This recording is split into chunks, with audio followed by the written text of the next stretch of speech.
Bueno, antes que nada, buenas tardes. Y bueno, vamos a hacer ya que todavía falta gente para sumarse. Acá estamos.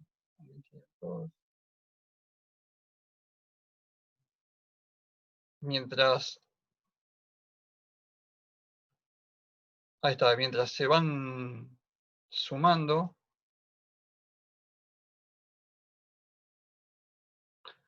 Bien, comentario sobre el problema que les mandé para la carrera de grupos. Ese problema es un problema que a mí en particular me gusta mucho porque es un problema que decididamente los saca a todos de la zona de confort. Ahí admitimos a una persona más. Definitivamente los saca de la zona de confort. Y es un problema más parecido a la vida real que a un ejercicio. Admitimos un poco más de gente. Es más parecido a un problema de la vida real que a un ejercicio académico, ¿sí? De hecho, en la polea esa, la mano que ven, es mi mano. O sea esa fractura pasó en un equipo mío. Y la idea de demostrarles esto es que muchas veces, cómo nosotros debemos adecuar los conocimientos que tenemos como profesionales, ¿sí? A lo que pasa en la realidad, y que muchas veces la realidad no es exactamente igual a cómo nosotros vimos estructuradamente determinadas cosas durante la carrera. En este ejercicio, yo eh, les puse que el material del eje era un material dado, que es cierto, el material es del material que dice, es un SAE 1050. De hecho, esto lo deben haber visto con Jorge la semana pasada, casi todos los árboles y ejes se hacen de materiales dúctiles. Por ejemplo, un SAE 1050, un SAE 1045. No es necesario tener aceros de mayor cantidad de carbono. Y lo que sí suele hacerse en muchos de estos ejes o de estos árboles, como el acero es un poco blando, para evitar un desgaste prematuro, suele hacerse un tratamiento termoquímico, ¿sí? O un tratamiento termoquímico de carburizado, que en una atmósfera de carbono, a una temperatura determinada, se lo expone para que la superficie de ese árbol tenga, ¿sí?, un espesor de menos de una décima de milímetro, o sea, un espesor muy pequeño con exceso de carbono. Es decir, o sea, al tener más carbono, en esa zona aumento la dureza de la superficie. Pero el núcleo del árbol sigue siendo de un hierro relativamente dúctil. Un segundito que admitimos una persona más. Entonces, más allá del cálculo que después, y antes de mandarle el problema con una resolución que yo le hice del problema, o sea que ya la hice hace bastante esa resolución, pero antes de mandársela quería comentarles esto. ¿Por qué? O sea, definitivamente un problema así de esta naturaleza no es un problema que vamos a tomar en un parcial. Pues, no es la idea de que ponernos creativos en un parcial. O sea, esto por eso está tomado, o sea, está propuesto como ejercicio fuera de la currícula. ¿Y por qué? Porque cuando ustedes ven la foto de la fractura, van a ver que en la foto de la fractura que todo el material se comportó, o sea, no solamente la periferia, todo el material se comportó como si fuera un material frágil. De hecho, vamos a admitir a 2 personas más. De hecho, o sea, de hecho, todo, o sea, uno ve toda la superficie, hay dos características que me determinan que es un material frágil. Primero, ¿sí? La primera característica es el hecho de que la solicitación preponderante es la flexión rotativa. Entonces, tengo una pieza sometida a flexión rotativa que fractura en forma normal, vamos a admitir a Nicolás, que fractura en forma normal al eje longitudinal de la pieza. Entonces, lo que estoy viendo ahí ya que, en contradicción a lo que sería por el material, yo estoy viendo que el material ya es un material frágil, ¿sí? Y la otra característica que tengo es la forma de la fractura. Toda la forma de todo ese gránulo que fractura de golpe, y tenemos una zona de progreso, de la fractura muy pequeña, muy pequeña. Es decir, tenemos, si ustedes se fijan, en la periferia hay dos zonas que están desgastadas, muy poquitito, que están más brillosas, que ahí es donde comenzó, en esos puntos es donde comenzó la fractura.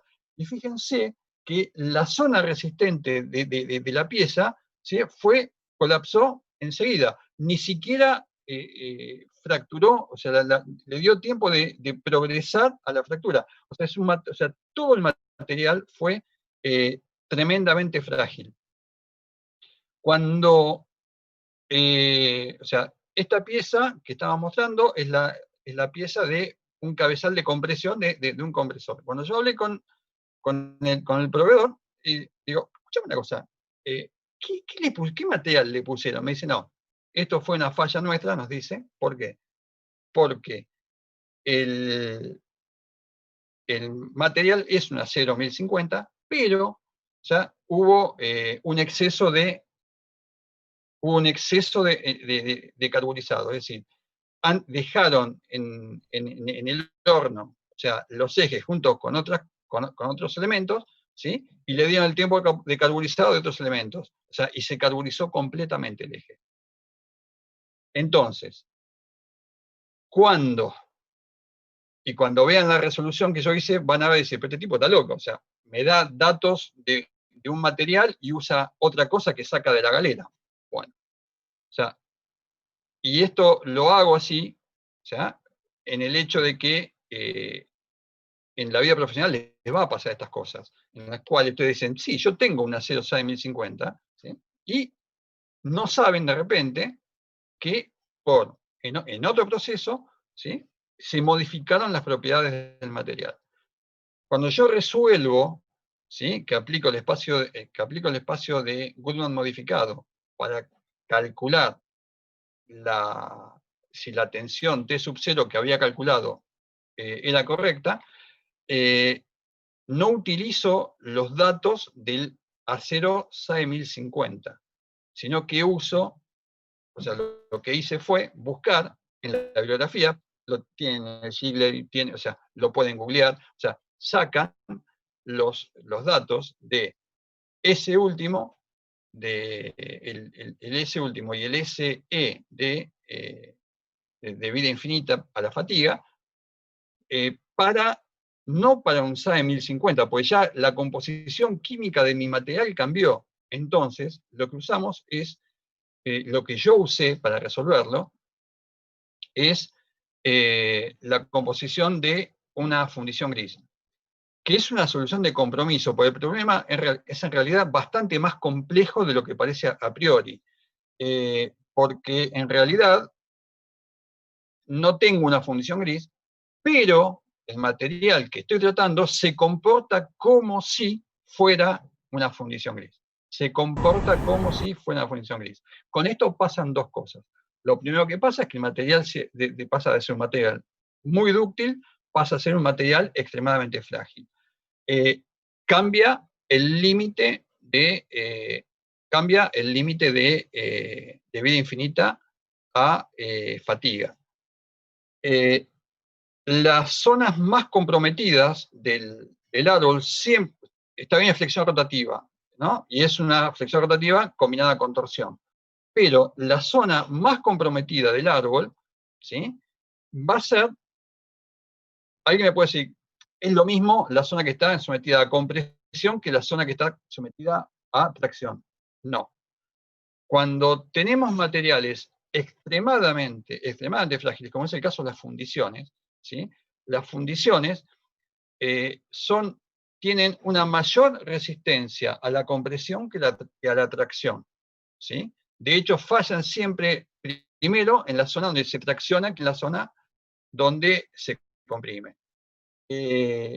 Entonces, lo que yo hice para hacer una solución de compromiso de este problema, que es un problema de la vida real, ¿sí? Lo que hice fue suponer que la pieza se comporta como si fuera una pieza de fundición gris. Y usé esos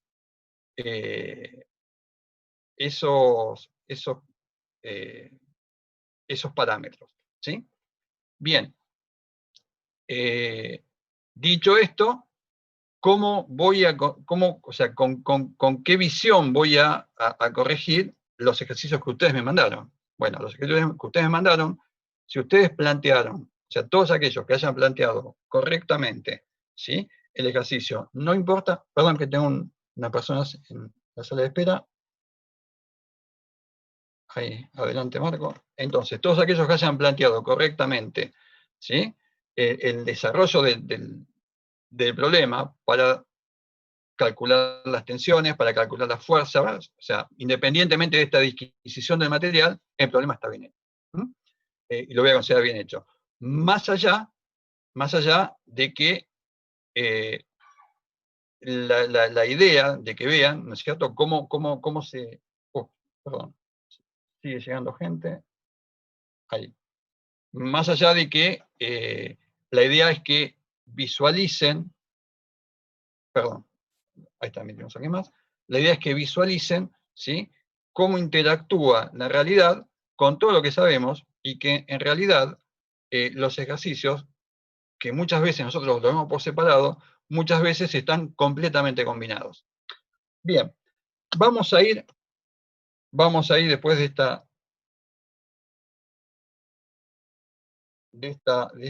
este comentario, ya estamos casi, sí, estamos todos ya, vamos a ir al tema que vamos a ver hoy. Hoy y mañana vamos a ver este tema. Vamos a ver un tema que es un tema también importante, que es un problema en que habitualmente siempre está presente o en el primero o en el segundo parcial, y es el tema de trenes de engranes. El fin de semana pasado les subí el apunte que hice de cinemáticas de engrane. De lo que nosotros vimos, hay dos temas que están en el apunte. Vamos a ir admitiendo gente. Hay dos temas que están en el apunte de los cuales yo no hablé en la clase pasada. Uno es lo que es dentado corregido, es decir, en la corrección del dentado para evitar interferencias, y el otro tema es de engranes helicoidales. Engranes helicoidales lo vamos a ver un pantallazo mañana, ¿no es cierto?, antes de empezar a hacer los ejercicios. Y lo que vamos a ver hoy es trenes de engranes, ¿sí? Vamos a buscar el PowerPoint, vamos a compartir la pantalla.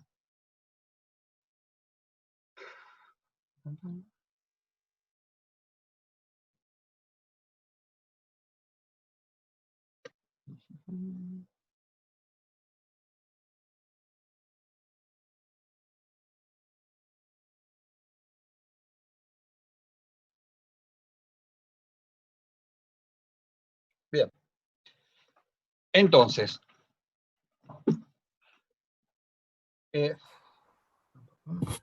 vamos a empezar. Bien, esta imagen ya la vimos la clase pasada. Cuando empezamos a hablar del tema de trenes de engranes, el tema de buscar la transmisión de movimientos sincronizada, ¿sí?, con la ventaja de mantener durante esa transmisión una relación de transmisión constante es realmente muy vieja. El tema es que, acá está Charlie Chaplin, que hablamos la vez pasada, o sea, el tema es que la tecnología necesaria para hacer los engranajes con la precisión tal como para poder mantener esta, esta, esta, estas características, ¿sí? Es relativamente nueva. Tal es así, como yo comenté en la clase pasada, en la década del 30, en la década cuando se hizo esta película en particular, la modernidad, ¿sí?, pasaba justamente por mecanismos complejos, porque los trenes de engranes se utilizaban para transmitir potencia, como se hace actualmente, y para transmitir movimiento. Y no estoy grabando la clase y nadie me lo dijo todavía. Vamos a poner a grabar. Ahí está grabando. Genial. Entonces, los trenes de engranes se utilizaban para transmitir potencia y también para transmitir movimientos con características determinadas. De tal forma que esta forma de transmitir movimiento, ¿sí?, servía para hacer cosas como esta que está en pantalla. Esto es una computadora mecánica, o sea, que se usaba para encriptar mensajes. Esta es la famosa máquina Enigma, ¿sí? Acá tienen el plano de la máquina. Mi señora, esta foto es en un museo en Londres, donde mi señora me tuvo que sacar casi la rastra porque es el museo de guerra británico, en los salones de Churchill, donde tenían una máquina Enigma, y es un artefacto desde el punto de vista tecnológico magnífico. Entonces, los trenes de engranes se utilizaban para transmitir potencia. Vamos a mirar a Pedro. Se usaba para transmitir potencia y para transmitir movimiento en formas determinadas.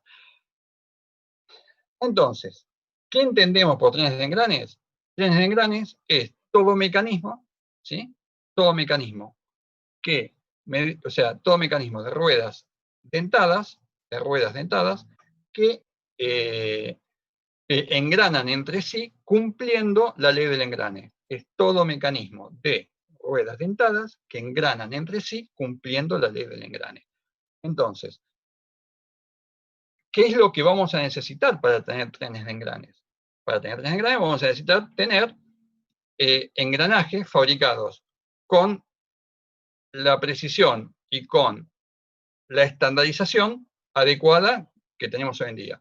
Tenemos dos estándares distintos. Tenemos los engranes hechos con las normas inglesas, principalmente, bueno, British Standard y AGMA, que AGMA es American Shear Manufacturers of America, y BS o British Standard, que es la normativa británica. Pero básicamente la normativa que usamos en la bibliografía y la más universalmente utilizada es la de ACMA.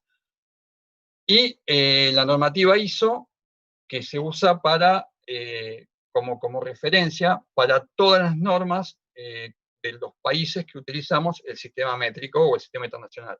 En la Argentina, el ente rector es IRAM, pero están las normas DIN alemana, las normas INO italianas, las normas UNE españolas. Yo en la bibliografía que usé yo utilicé utilicé ACMA y utilicé UNE, que son las normas españolas.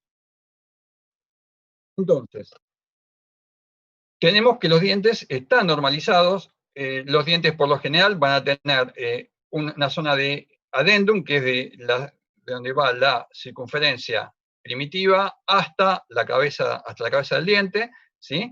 Y desde la circunferencia primitiva hasta la raíz es el dedendum. Y por lo general, ¿sí?, bueno, ya vimos que están normalizados las alturas en función de los módulos, ¿sí?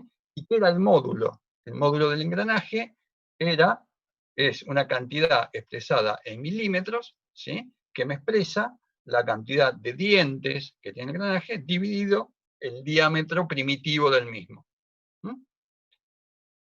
Y tenemos, según las normas, por recomendaciones de normas ISO, tenemos distintos módulos que son, acá se dice preferidos, o sea, que son lo que se recomienda utilizar para los distintos engranes.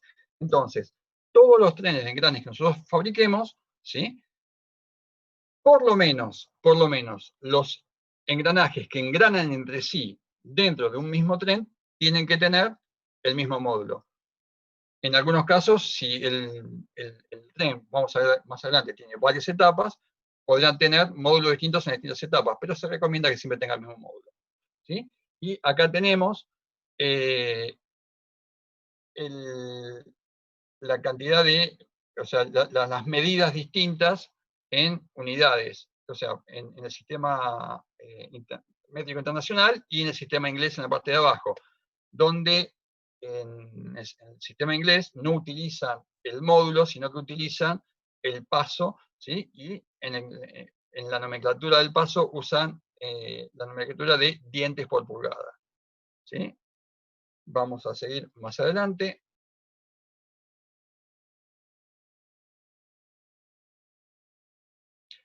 Bien, antes de seguir avanzando con los trenes de engranes, los trenes de engranes hay, ya lo vamos a ver, hay infinidad de formas de trenes de engranes.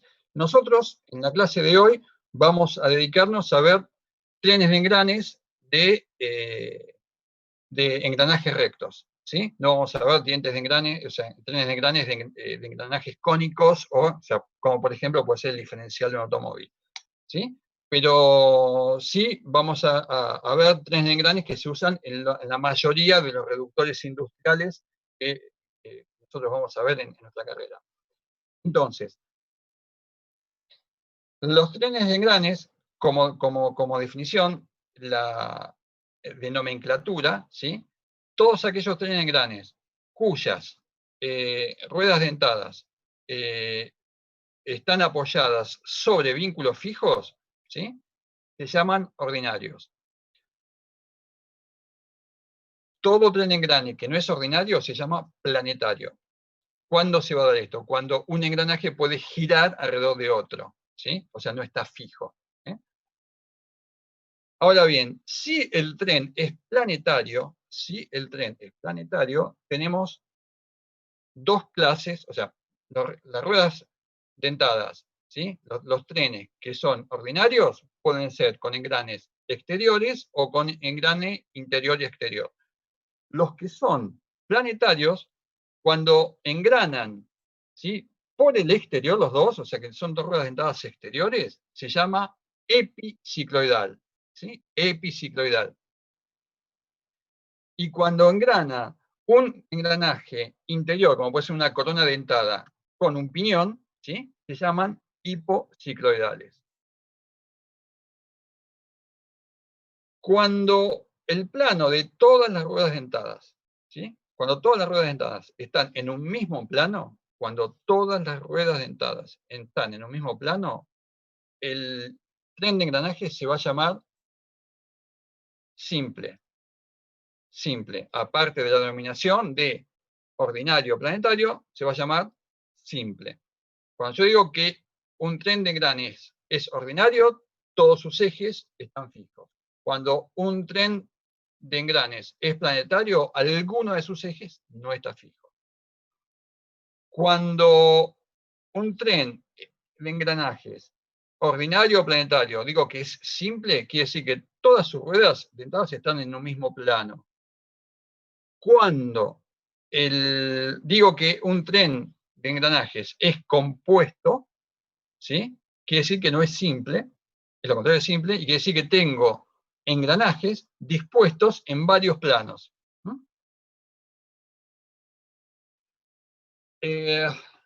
Estos dos comentarios nada más. Carlos, te puedo hacer una pregunta, perdón. Sí.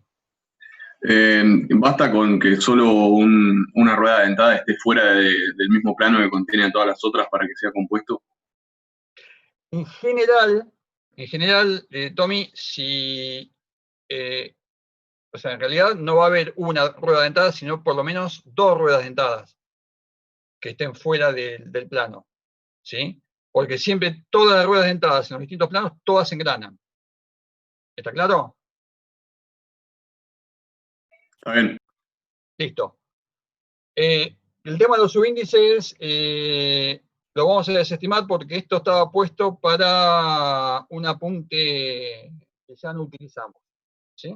Que usaba esta nomenclatura que además no se condice con la realidad, pero bueno, esto siempre lo ponemos.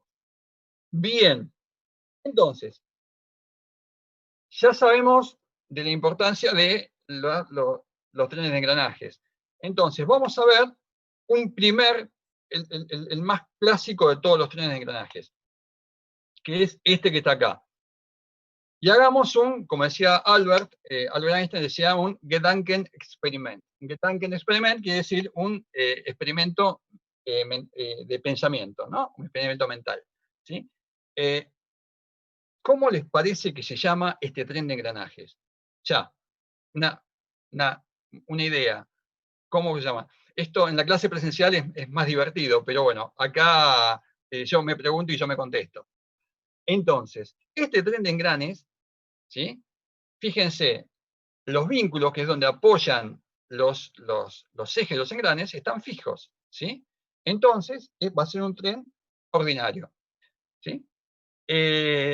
Y las dos ruedas dentadas están en el mismo plano, para ustedes en el plano de su computadora o de su celular, ¿sí? Entonces, va a ser un tren, ¿sí? Ordinario simple.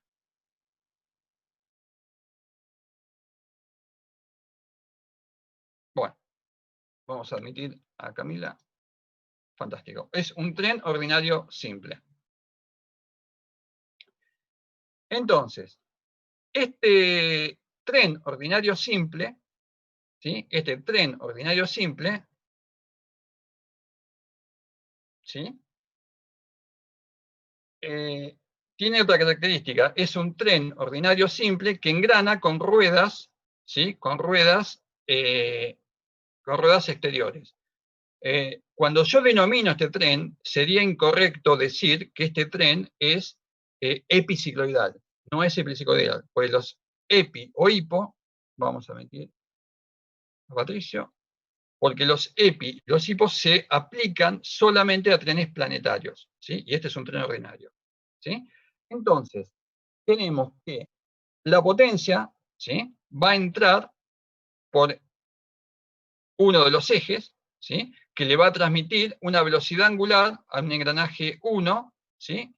Le va a transmitir una velocidad angular omega 1.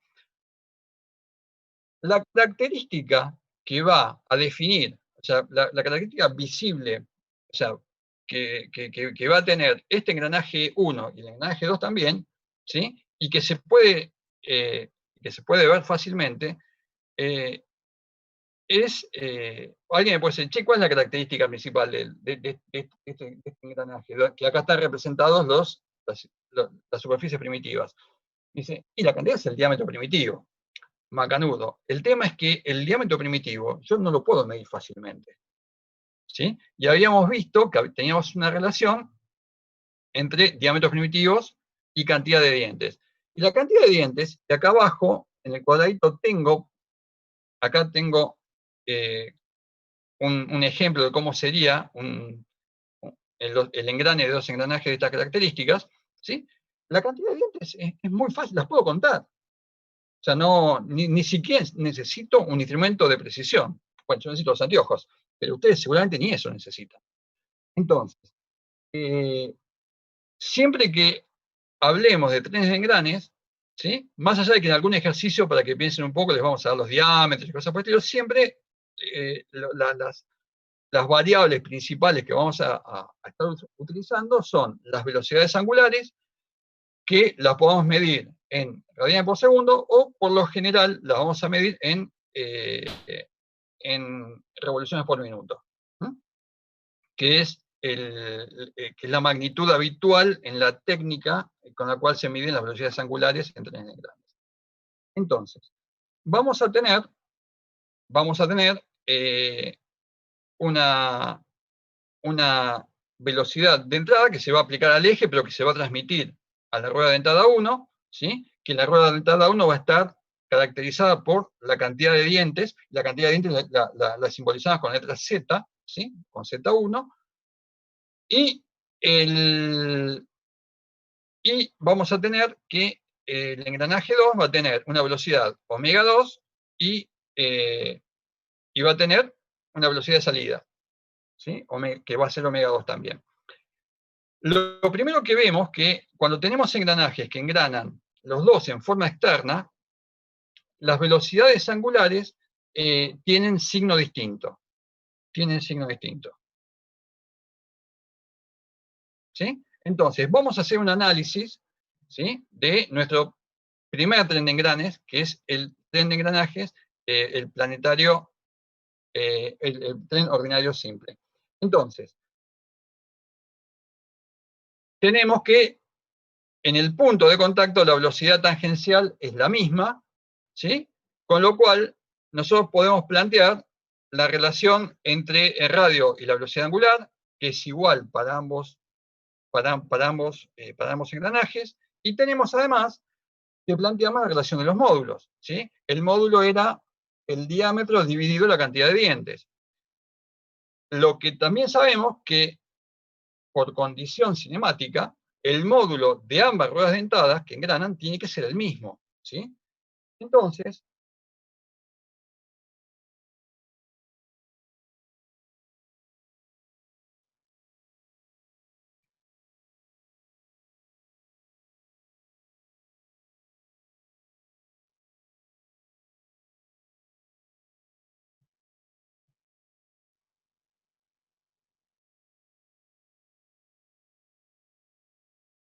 vamos a salir un segundito. Entonces,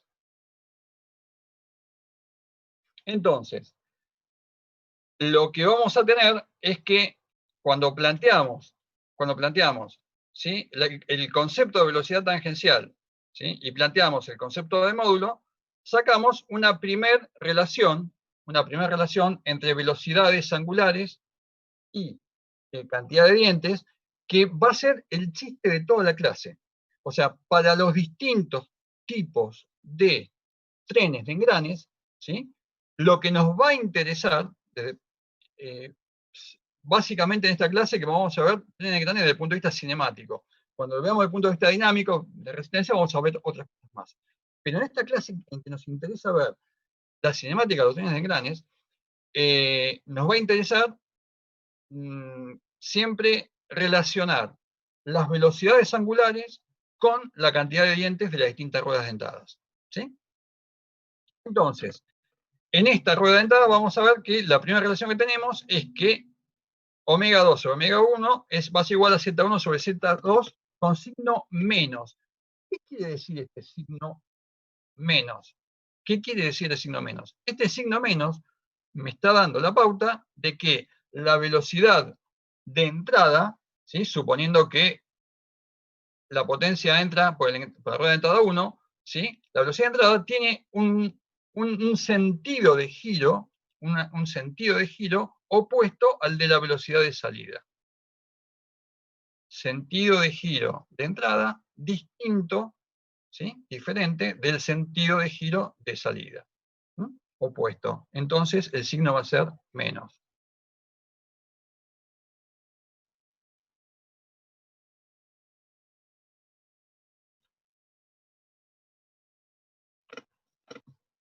Bien.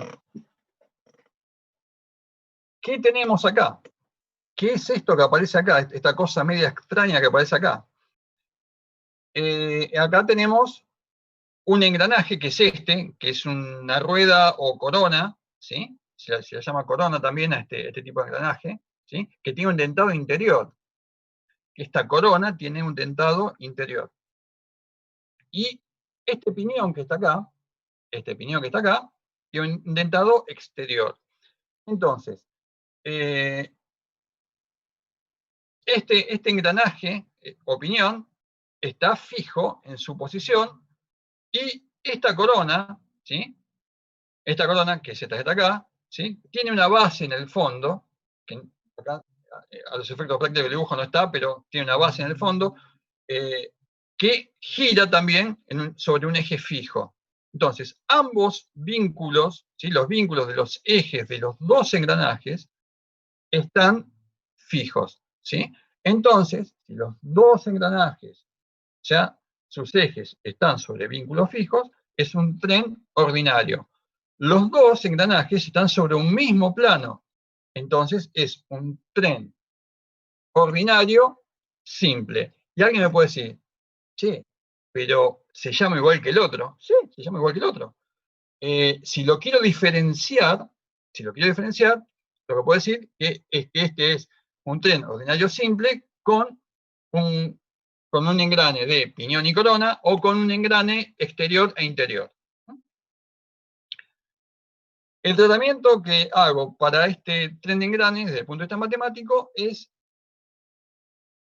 exactamente el mismo que hago para el otro, ¿sí? ¿Cuál es la única diferencia que voy a tener?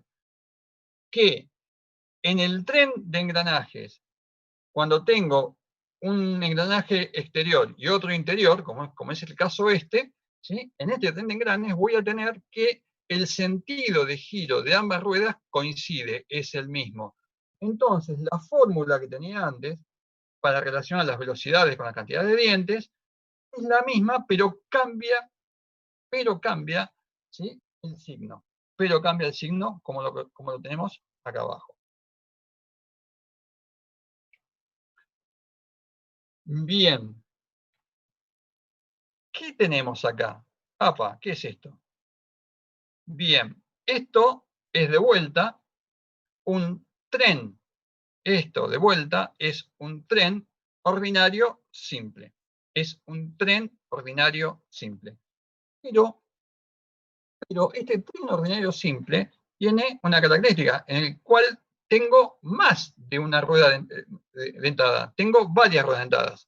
¿Y cuántas ruedas dentadas puede tener un tren ordinario simple? Puede tener las que hagan falta. Pueden tener las que hagan falta. Entonces, yo acá tengo una rueda dentada que, por lo general, la rueda dentada le vamos a poner 1, 2, 3, 4, o le vamos a poner, algunos prefieren ponerle, en algunos libros le ponen 1 a los vínculos y empiezan con la rueda dentada 2, y le ponen números a los brazos. Se las identifica de varias formas. Pero nosotros acá, para ver este problemita de un tren ordinario simple de más de una rueda dentada, ¿sí? Es más, de hecho, acá se podría agregar una rueda más grande, ¿sí? Acá, y también con un eje fijo, y seguiría siendo un tren ordinario simple. Pero lo que vamos a ver acá, es que en este tren de varias ruedas dentadas, ¿sí? La rueda dentada que yo marqué como 1, cuando nosotros hacemos las cuentas, por ejemplo, tengo W de salida sobre W de entrada, y yo multiplico y divido por W1, acá tengo que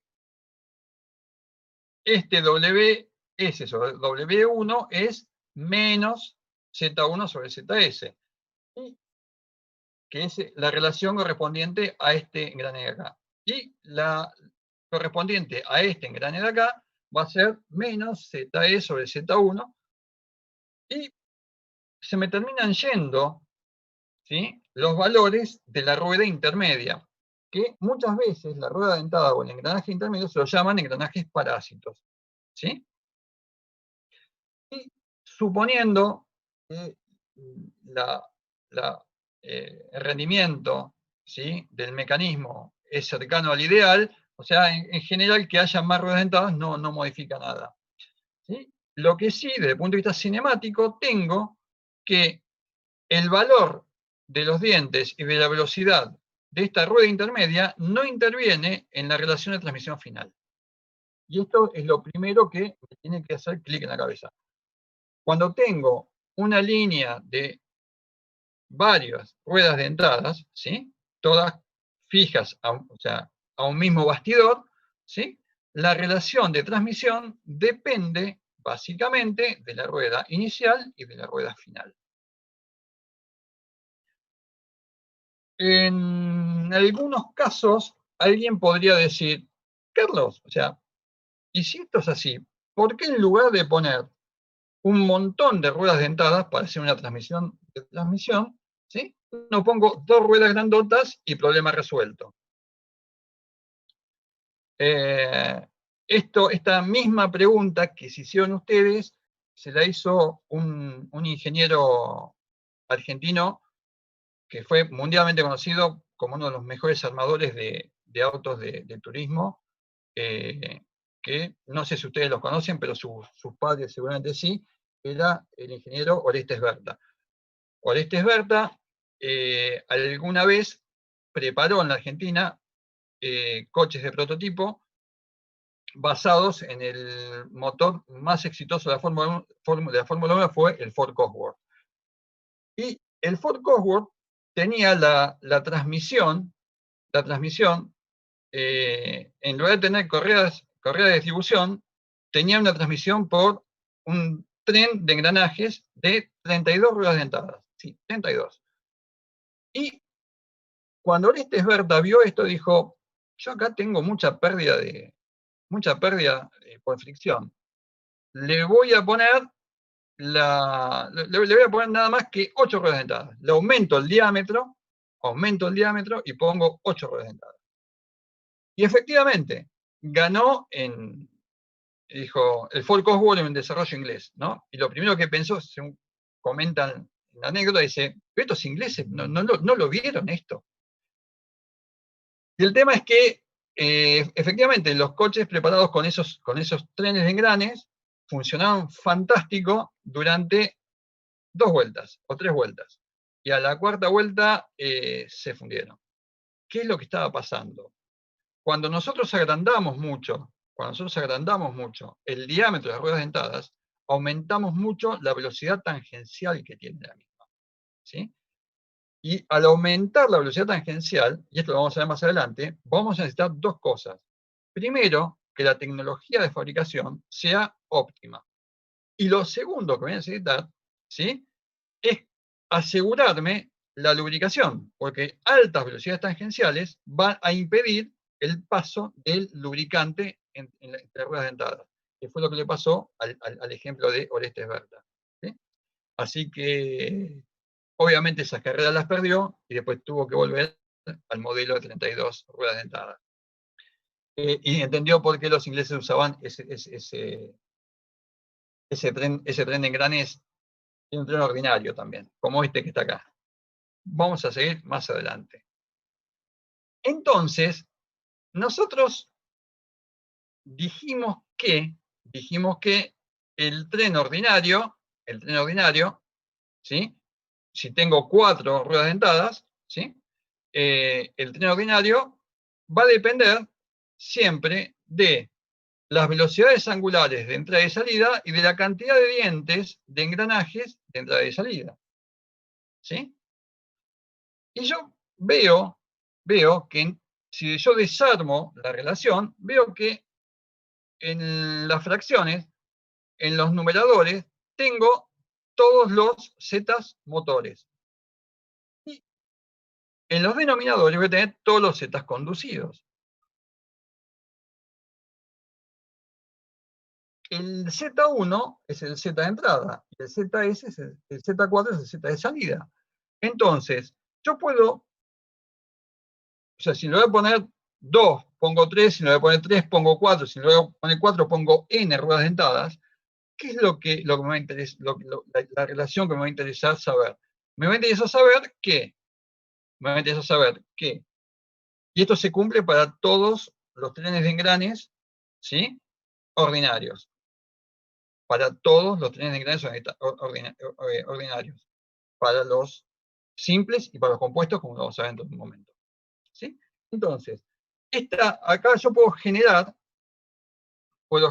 puedo hacer una generalización de la fórmula anterior y podemos decir que si ponemos que la relación de transmisión, o sea, la velocidad de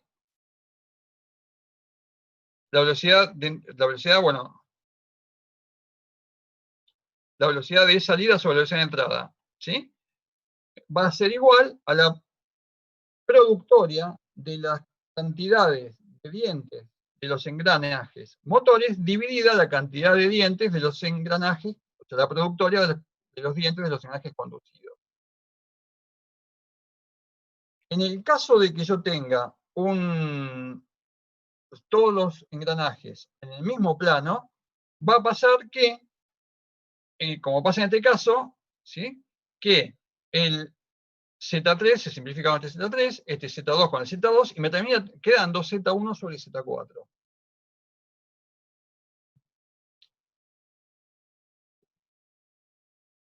¿Sí? Entonces, lo que yo voy a plantear, entonces, es que en todo tren ordinario, ¿sí?, voy a tener que el signo de la formulita va a estar dado por el sentido de giro. Si el sentido de giro es igual, el sentido de giro de entrada al sentido de giro de salida, ¿sí?, entonces el signo es positivo.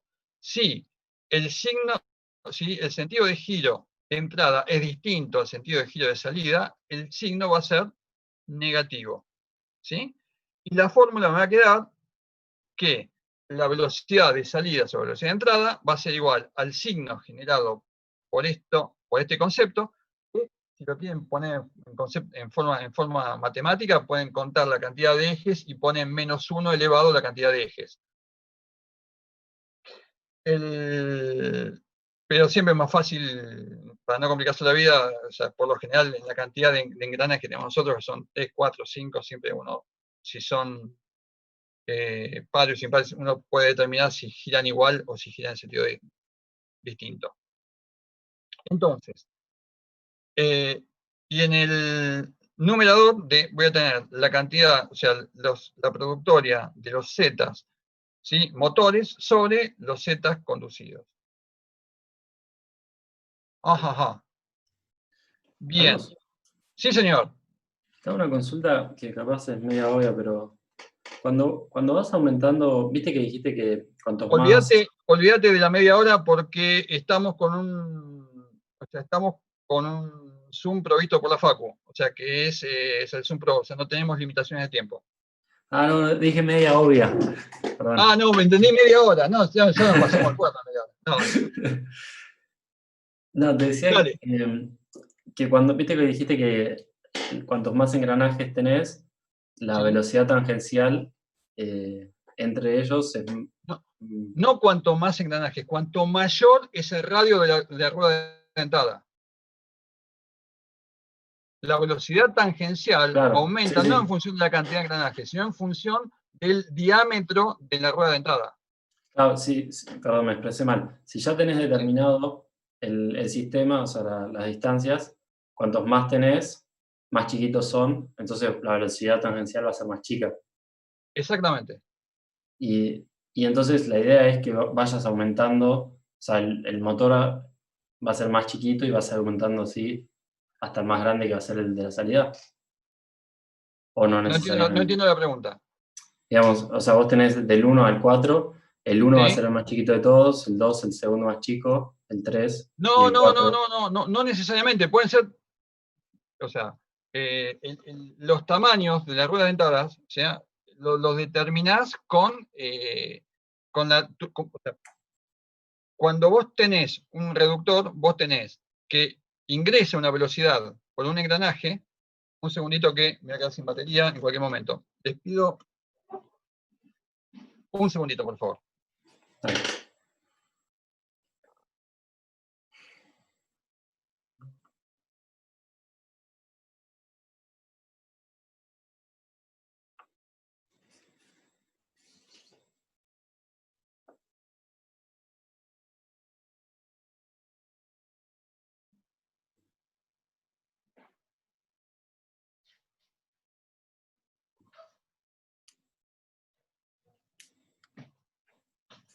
Bien, televisión en vivo.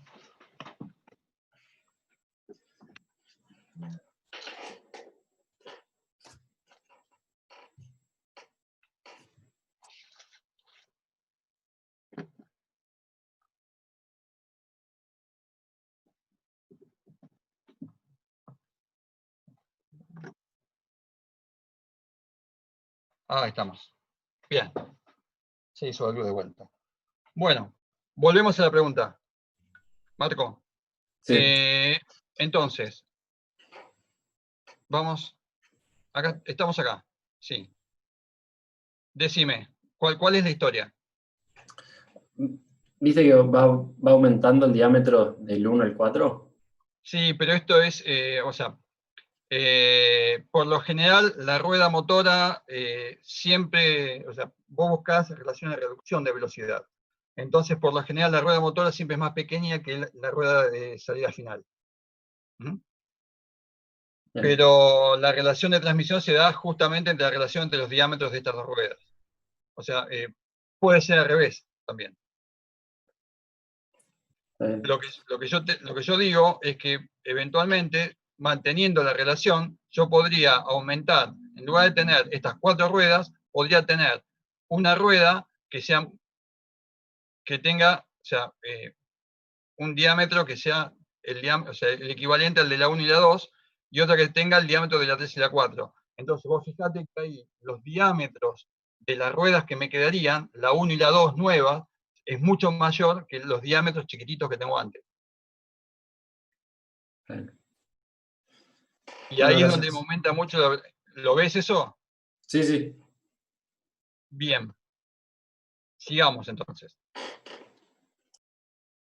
Vamos a seguir. Ajá.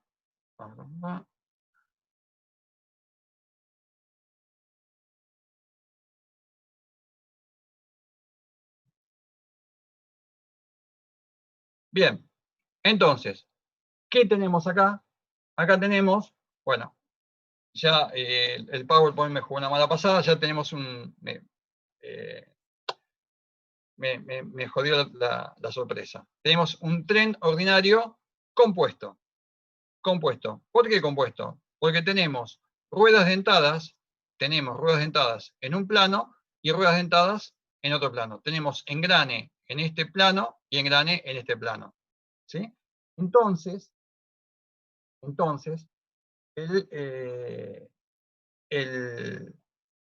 el tren se va a llamar ordinario compuesto. Y la relación de velocidades va a ser la misma que venía usando antes. ¿Sí? Pero Dios. ¿Sí? Va a ser la misma que venía usando antes. ¿Cuál es el tema y por qué la velocidad de salida, la velocidad de entrada, voy a tener mayor cantidad de engranajes que antes? Antes tenías Z1, o sea, tenía el Z del engranaje de entrada y el Z del engranaje de salida. ¿Cuál es el tema? El tema es que yo tengo que el engranaje Z2, ¿sí?, es un engranaje motor, ¿sí?, motor de Z3. Entonces, el engranaje, o sea, y a su vez Z3, ¿sí?, es un engranaje conducido. Pero Z3 no impulsa a ningún otro engranaje. El siguiente engranaje motor es el Z4, por eso aparece acá. Y el siguiente engranaje conducido es el Z5. Si yo acá, a partir de Z5, tuviera un Z6, ¿sí?, entonces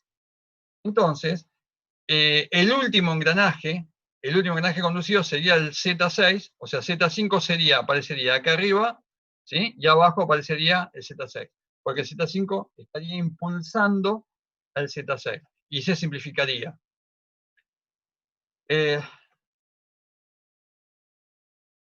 Bien.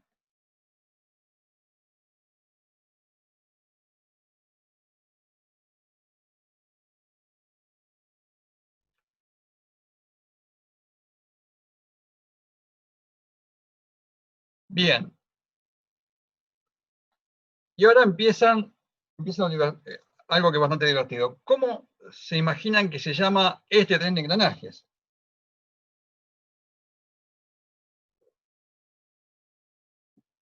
Bueno, este tren de engranajes se llama,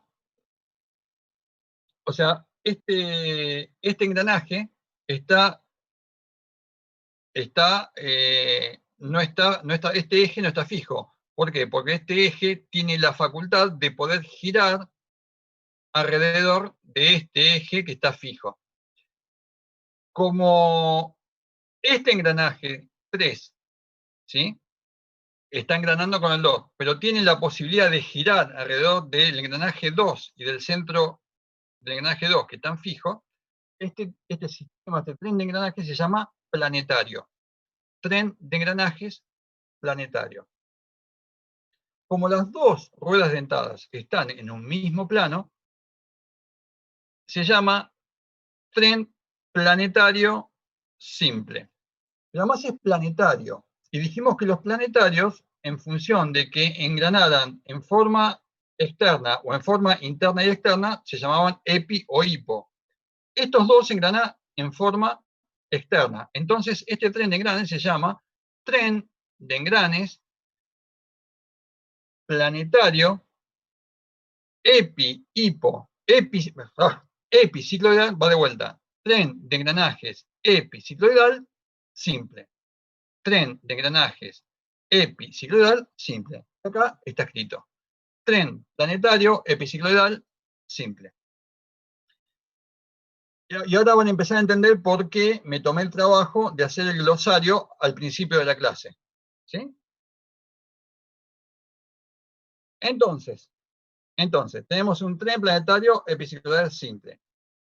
Genial. ¿Y cómo determino ahora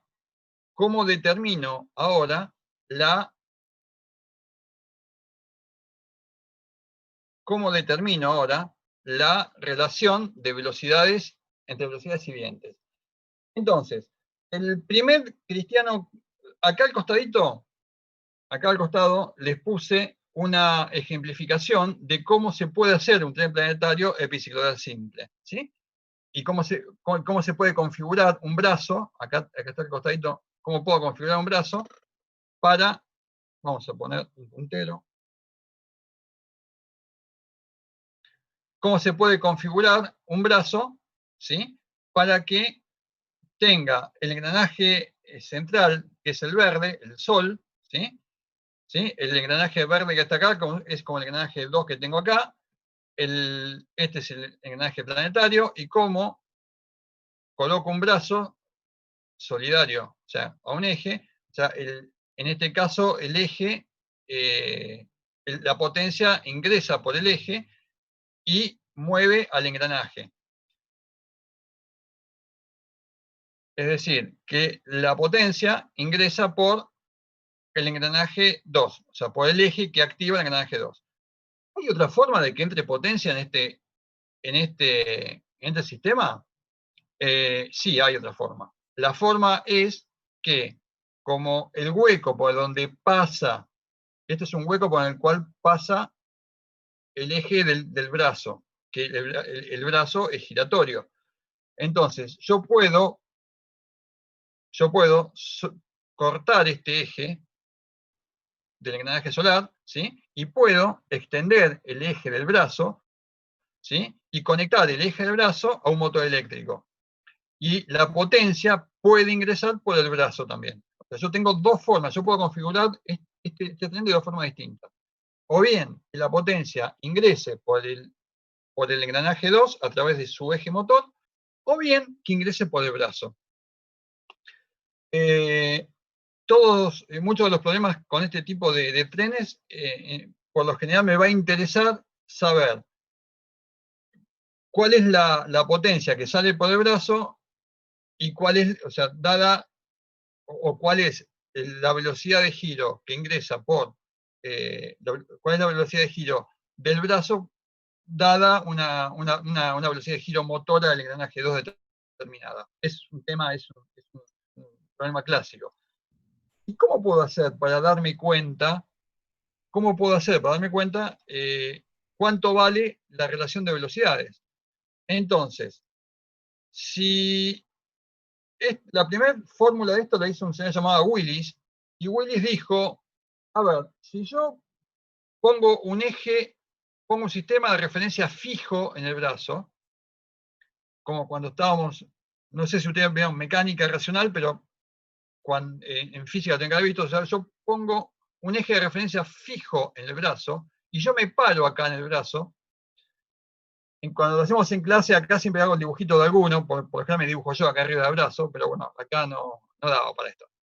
Entonces, si yo me paro acá en el brazo, ¿sí? La velocidad que yo veo pasar, la velocidad relativa del engranaje 2 con respecto al engranaje 1, ¿sí?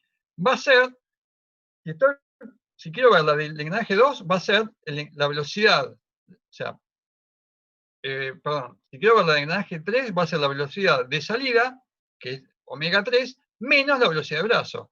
Y si quiero medir la del engranaje 2, va a ser la velocidad 2 menos la velocidad de brazo. Y se siguen cumpliendo las relaciones. Entonces, lo que planteó Willis, y que planteamos desde entonces, es cuando tenemos un tren planetario epicicloidal, la relación de Willis me dice que la diferencia, ¿sí?, de omega 3 u omega de salida menos la velocidad de brazo, ¿sí?, sobre omega 2 menos la velocidad de brazo, es igual a la relación de los dientes, ¿sí?, de entrada y salida. Pero, ¿con qué signo? Como el engrane, como la velocidad de entrada, que es la velocidad de omega 2, ¿sí? O la velocidad como la velocidad del Sol, ¿no es cierto? La velocidad de entrada, omega 2, tiene un signo distinto a la velocidad de salida, entonces es negativo. Ojo, una cosa. Puede pasar que puede pasar, y hay problemas que lo vamos a ver mañana, puede pasar que tenga, ¿sí?, un tren planetario simple en el cual sobre el brazo, ¿sí?, tenga más de 2 ejes, más de 2 engranajes. Puedo tener 3 engranajes, por ejemplo. Si yo tengo 3 engranajes, ¿sí?, entonces la velocidad de salida va a tener el mismo sentido que la velocidad de entrada, y en ese caso particular, ¿sí?, el signo menos en la ecuación de Willis se convierte en el signo más, ¿sí? O sea, esta ecuación de Willis está planteada para el tren planetario epicicloidal simple de 2 ruedas dentadas. ¿Te puedo hacer una pregunta? ¿Sí? Puede ser que, por ahí, o sea, tratando de imaginármelo, capaz me estoy equivocando, pero puede ser que, por ejemplo, si uno solo le insertara potencia al brazo y no al engranaje 2, el engranaje 3 sería el motor y el 2 el conducido. No sé si me explico. De alguna forma sí. En el caso ese, el giro del motor depende del brazo. De hecho, hay algún tipo de problemas que... es muy buena la pregunta que hiciste, es muy buena.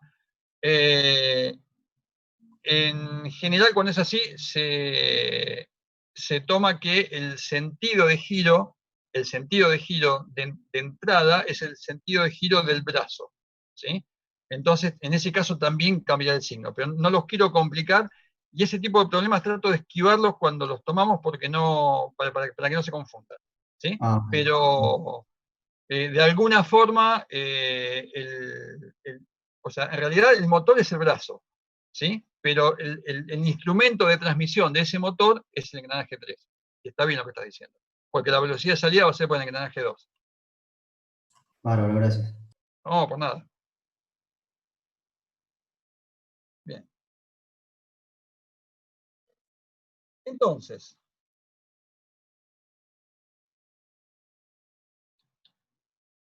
¿qué tenemos acá? ¿Qué tenemos acá? Acá tenemos ahora, de vuelta, un tren planetario simple. Tenemos un tren planetario simple, pero una de las ruedas dentadas, ¿sí?, es exterior y la otra es interior. Entonces, este tren planetario simple se va a llamar, pero Dios,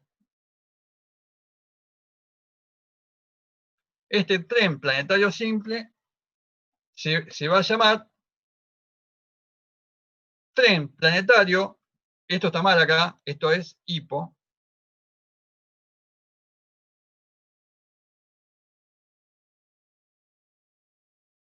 hipocicloidal simple.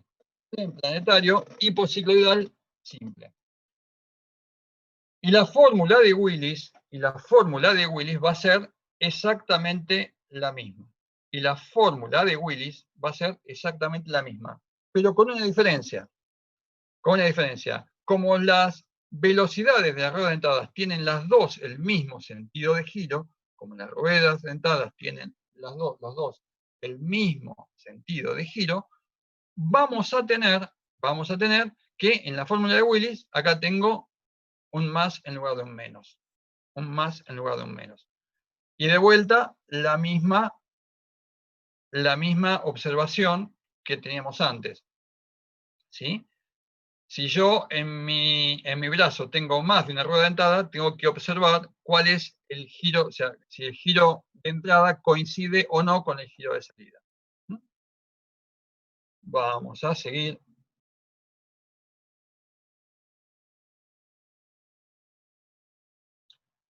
Bien. Apa, ¿qué es esto? ¿Qué tenemos acá? ¿Qué les parece que tenemos acá? Este tipo de tren de engrane se utiliza muchísimo. Si ustedes vieron alguna vez una mezcladora de cemento, de esas que van por la calle, o que usan en cualquier obra, el tambor de la mezcladora de cemento, ¿sí?, suele ser la base que acá, que acá funciona como brazo, que es la parte verde. Verde clarito.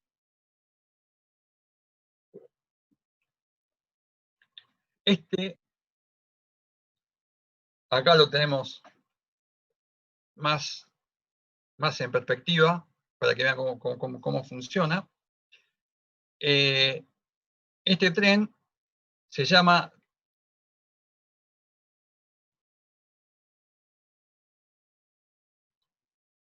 tren planetario epi-hipo-cicloidal simple. Tren planetario epi-hipo-cicloidal simple. Tren planetario.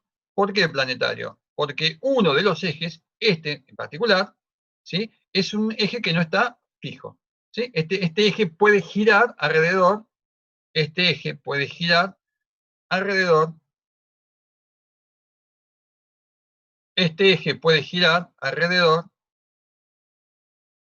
del engranaje solar. ¿Sí? Entonces,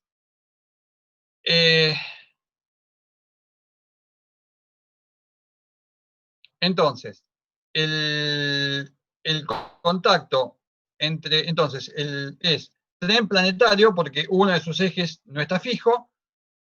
Epi, ¿por qué? Vamos de vuelta a buscar un punterito.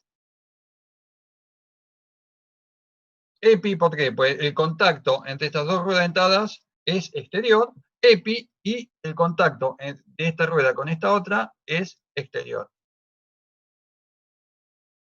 ¿Sí? Entonces, acá tenemos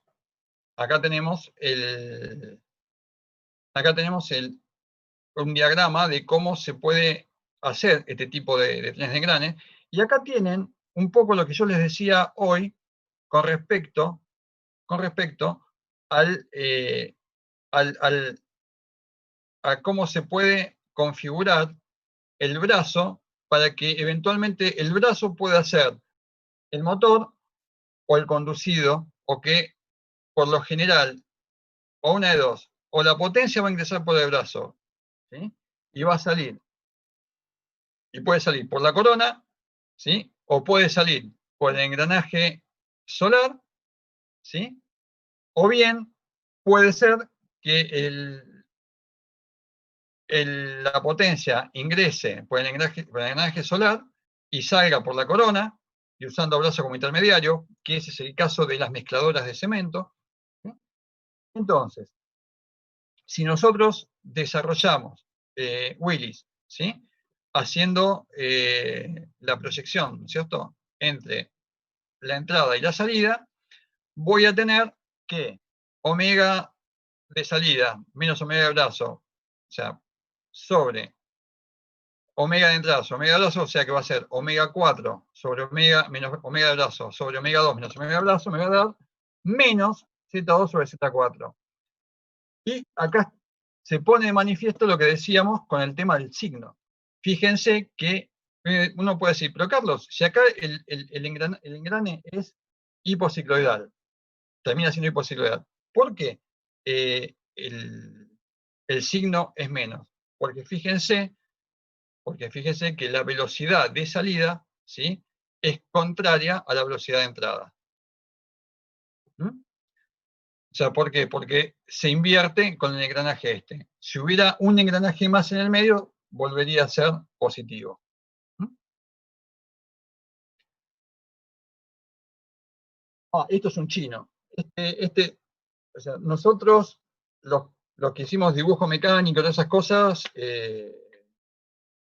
sí, pues yo a pesar de que soy ingeniero industrial, tengo hecha casi toda la carrera de ingeniería mecánica también, y soy técnico mecánico, entonces hice dibujo mecánico a morir, y estas cosas las vemos bien, pero ustedes que con un cuatri de medios es difícil que lo vean esto.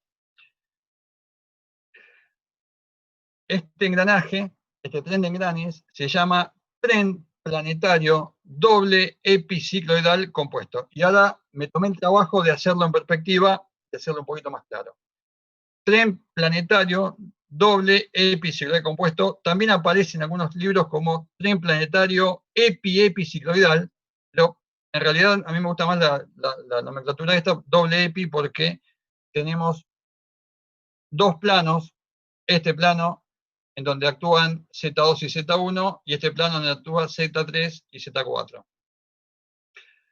Algunos también, a este tren grande también le ponen que es tren planetario doble epicicloidal compuesto o epicicloidal. Entonces, en el cual tenemos que Z2, el engranaje 2 y el engranaje 3 están unidos por un mismo eje y tienen los dos la misma velocidad. Vamos a ponerlo. Esta es la idea hecha en perspectiva, en el cual tenemos un eje A que está solidario al engranaje Z1. Acá tenemos el brazo pasa, o sea, el brazo tiene la velocidad de brazo omega b. Esta velocidad, o sea, la velocidad del eje A es igual a omega 1. La velocidad de brazo es omega b. Omega b no es igual a omega 4. Definitivamente no es igual a omega 4. Es más, de hecho, el eje que sostiene el brazo pasa por un agujero que está en el centro del engranaje Z4. ¿Sí? Es muy común que se confundan que la velocidad de brazo es igual que la velocidad de omega 4. Eventualmente podría ser si se configura, pero por lo general no es así, ¿no? Y generalmente nunca es así. ¿No? Entonces, y acá tenemos... Carlos, te hago una consulta. ¿sí? ¿Hay alguna forma que tengamos videos de algunos así? Porque me cuesta un poco imaginármelos. Yo en la página subí varios videos. Ah, perfecto, genial. En la página subí varios videos. Acá visto en perspectiva, se ve más fácil. O sea, en realidad tenés esto como si fuera una mancuerna, con un lado chiquito, un lado chiquito y un lado grande, ¿sí? En el medio del eje de la mancuerna, ¿sí?, tenés un brazo que está agujereado, ¿sí? Y este eje pasa por el medio de forma tal que mientras, ¿sí? Entonces, va a entrar potencia, por ejemplo, por el eje A. El eje A empieza a girar con la velocidad omega A. Esta velocidad omega A hace que gire esta rueda dentada Z1. Al girar esta rueda dentada Z1, Z2 empieza a girar en sentido contrario. ¿Sí? Y empieza como a caminar, y esto va a depender o sea, el sentido final va a depender de los radios relativos entre ruedas, ¿sí? Pero esta rueda va a empezar a caminar sobre la rueda dentadas 1, ¿sí? Y al caminar, entre comillas, ¿qué es lo que va a hacer? Va a empezar a hacer girar el brazo, ¿sí? Al girar el brazo, y por eso el brazo, ¿sí? O sea, es independiente de los ejes, o sea, tiene el agujero necesario para que pase y lo arrastre, ¿sí? Al girarse, o sea, el brazo tiene dos funciones, ¿sí? O sea, la principal función es de mantener la estabilidad del mecanismo. O sea, pues si no estuviera el brazo, o sea, los engranajes no tienen de dónde sustentarse. Y de hecho, en muchos mecanismos, estos brazos no están en la mitad como está acá, por una cuestión académica, lo pusimos pues lo mismo, sino que suelen estar a los costados, los brazos, ¿sí? Para que tenga más rigidez el mecanismo. Pero cinemáticamente es lo mismo, el sentido es el mismo. Entonces, acá tenemos que al girar Z2, ¿sí? Arrastra al brazo, ¿sí? ¿Por qué? Porque Z2 empieza a tener o sea, este eje azul que está acá empieza a describir un movimiento de rotación alrededor de este eje A, ¿sí? Al hacer ese movimiento de rotación, arrastra el brazo, ¿sí? Que a su vez el giro de omega 2, que va a ser igual que el de omega 3, va a impulsar al eje 4, al engranaje 4, en muchas aplicaciones le vamos a decir que está trabado, o sea, que tiene, por ejemplo, velocidad 0, que está anclado. Pero si no lo tuviera, es una variable más, ¿sí? Y el eje de salida, en este caso, en esta configuración que hicimos acá, que es bastante habitual, en esta configuración, el eje de salida es un eje que es solidario al brazo, y la velocidad de salida, en este caso, es la velocidad del brazo. ¿Cómo hago con las fórmulas que yo ya aprendí, que yo ya tengo con la fórmula de Willis, cómo hago para hacer una fórmula entre que me relacione las velocidades angulares y las cantidades de dientes? ¿Sí? Entonces, yo ya sé que acá tengo dos etapas. Tengo una etapa acá a la izquierda, ¿sí? Y otra etapa acá a la derecha. Voy a analizar la etapa de la izquierda, ¿sí? Que le hice el circulito en rojo. En la etapa de la izquierda, aplicamos Willis. ¿Qué tenemos? Que omega 2 o omega 1, o sea, omega 2 menos omega de brazo menos omega 1 por omega de brazo es igual a menos Z1 sobre Z2. Hago lo mismo a la derecha. Y a la derecha tenemos que omega 4 menos omega B sobre omega 3 menos omega B es igual a menos la relación de los dientes, ¿sí? O sea, Z3 sobre Z4. Entonces, ¿qué es lo que hago ahora? Aprovecho que omega 2 es igual a omega 3, entonces multiplico miembro a miembro esta expresión con esta.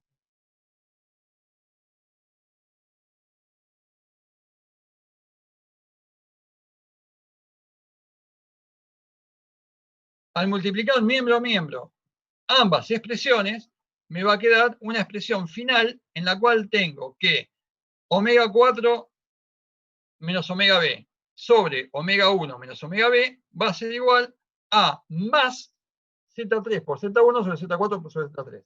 ¿Por qué? Para multiplicar ambas expresiones, los signos menos, ¿sí? Menos por menos más se simplifican, queda positivo. Vamos a seguir.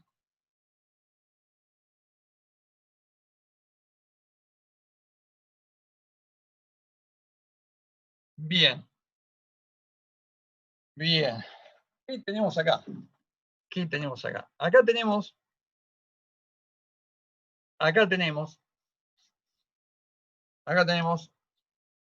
un tren que evidentemente las ruedas dentadas son compuestas, o sea, las ruedas dentadas están en planos distintos, ¿sí?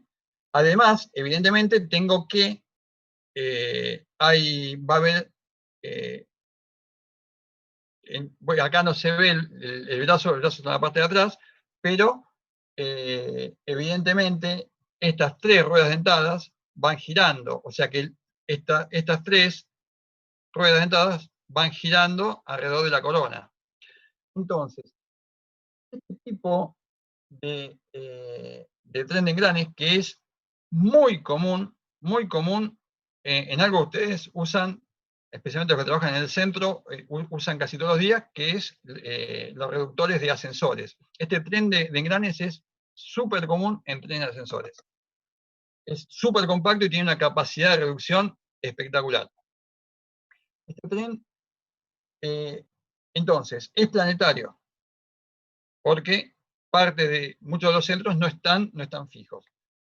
Las ruedas dentadas están en más de un plano, están en distintos planos, o sea que es compuesto. Y tiene engrane epicicloidal y tiene engrane hipocicloidal. Entonces, este tren de engranes se va a llamar tren epi-hipocicloidal compuesto. Tren epi-hipocicloidal compuesto.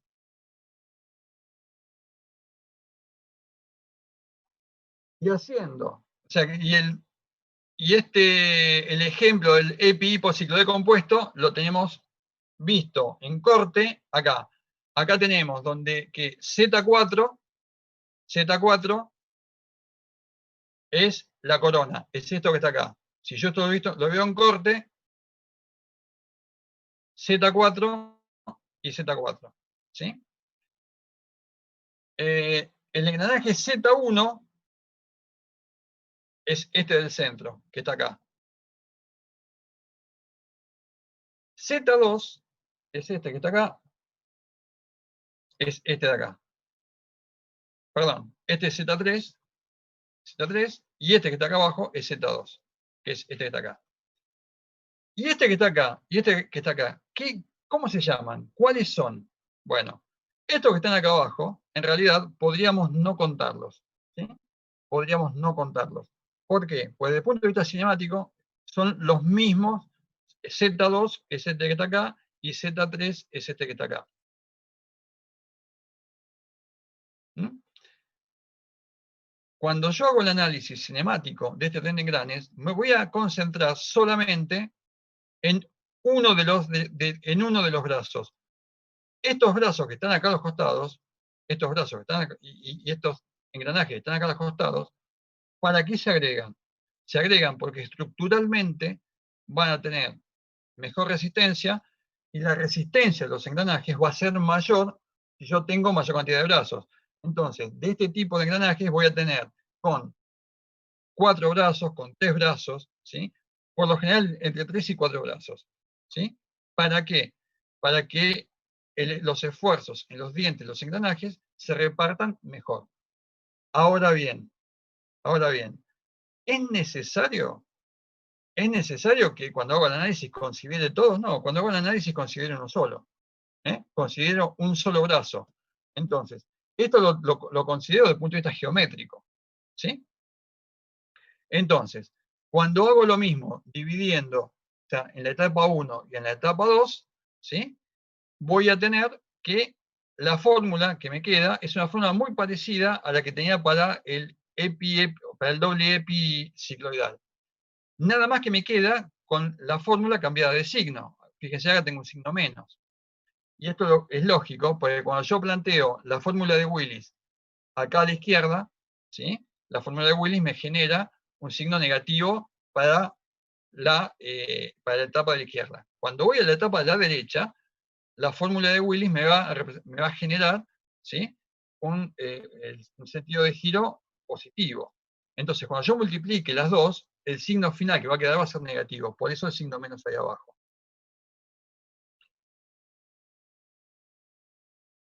Perdón, Bien. Carlos, Sí, ¿podrías repetir cuál es el Z1, el Z2, el Z3 y el Z4? sí, volvemos. Acá tenemos. Acá pusimos Z1 y Z2. Es Z1 y Z2. Es los que están en el plano de abajo. Y Z3 y Z4,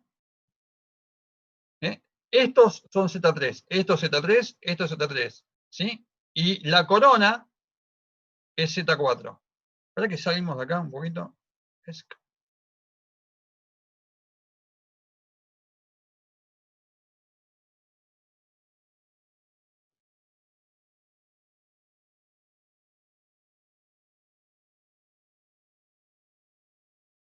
Ahí está, ahí se ve mejor. Ahí creo que se ve mejor. ¿Mm? Acá tenemos.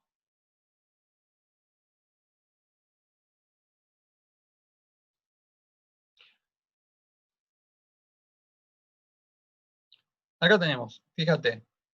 Este es Z1, está acá, es el central. Y este son los dos Z2. Este es el central, ¿sí? ¿Ves? Y este grande, estos grandes, son Z2. Acá tengo el brazo, que acá en la pantalla no se ve porque está atrás, ¿sí? Y acá tengo este Z3 y la corona es Z4. O sea, esto en realidad, acá debería tener línea llena, acá pues debería verse todo el engranaje. Esto es Z4 y cada uno de estos chiquititos es Z3. Para ser honestos, esta imagen que tenemos acá corresponde a un tren que tiene 4 brazos y no 3, como el anterior. ¿Sí? ¿El brazo cuál sería? ¿Cómo? ¿El brazo cuál sería?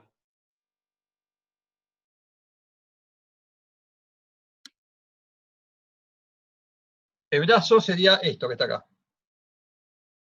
Bárbaro, muchas gracias. Esto que está acá, que es lo que me mantiene unidos a los engranajes que van sobre la... ¿cómo es? Sobre que están rotando. Perfecto. ¿Listo? Bien. Y en la página también le subí un PowerPoint sobre esto que está acá. Esto que está acá, que está en pantalla, es una obra maestra de la ingeniería. Es una obra maestra de la ingeniería. Es un canal rotativo que está en un canal que une Edimburgo con Glasgow, en el norte de Escocia. Es maravilloso. En la parte norte de Escocia tienen es una zona montañosa que se llaman Highlands, y que, o sea, esa zona es famosa por esas montañas que se llaman Highlands y por el whisky que hacen, ¿no? Obviamente. En el relieve ese montañoso tenemos que uno de los ríos, que era una de las vías navegables más importantes de todos los tiempos, ¿sí? Necesitaban salvar una altura como la que ven en pantalla, y lo que hicieron fue un canal rotativo en el cual en este receptáculo que está acá vienen unas barcazas como esta que se ve acá adentro, ¿sí? Que vienen por el curso superior. Una vez que llegan acá, ¿sí? Sube una barcaza que viene por el curso inferior del río, ¿sí? Y lo que hacen es girar, ¿sí? Este canal, o sea, cierran las esclusas y giran el canal, manteniendo los recipientes siempre horizontales. En el video se ve perfectamente, en el PowerPoint se ve perfectamente los trenes de engranes hipocicloidales que mantienen perfectamente horizontales los dos recipientes. La operación esta se hace en 15 minutos y gasta 1500 watts. Sí, 1500 watts, 1,5 kilowatts. Nada. Es fabuloso. De hecho, o sea, cuando yo estuve en Escocia no pude ir hasta ahí, pero unos compañeros de ustedes fueron y además me tomaron videos que están subidos en la página. Así que si tienen tiempo y ganas, está bueno para que lo vean y para que vean una de las aplicaciones no convencionales de trenes de engranes que se aplican absolutamente desde una caja de cambios en una máquina de Enigma o un canal rotatorio como este que está acá. Así que es fantástico.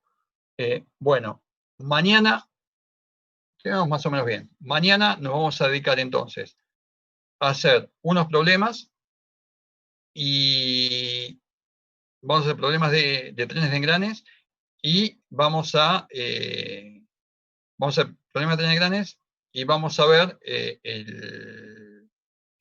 durante unos poquitos minutos el concepto del engranaje, o sea, recto, cilíndrico, helicoidal.